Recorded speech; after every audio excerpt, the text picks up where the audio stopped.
Okay, it is May 9th today, and we are, if this screen will play ball with me, 40 days into the growing process.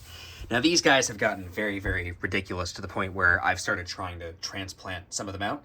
And so I threw together these little Kratky setups, and these weren't too bad. What you do, you buy like these little half-gallon mason jars. I have about 3 other ones back there behind me. You fill them up with about like a liter's worth of water, and then you buy these little net pot things and then just slot them over. And then you wrap the thing in tin foil, and the reason you do that is because if you don't, light gets in, and supposedly that causes a bunch of algae to fester. So that's no good, no bueno. So I've tried transplanting one of the plants in. I took a slightly weaker looking ghost pepper and threw it in.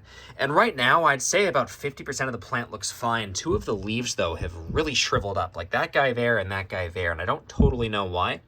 Now, I did look this up, and the internet swears, up and down that it's just transplant shock and that after a day this will correct. But, still, throwing it in did kind of scare me a little bit because I wasn't really expecting it to, deteriorate that rapidly. But just going to keep eyeballing it and see what happens. But yeah, I mean, over here at least, it's like paradise almost to a fault. Like these guys are getting super huge, overlapping each other. So the plan is that if this succeeds, I'll probably take this out, put it back in here, and then start taking the really big ones and just move them out, have them in these little isolated setups.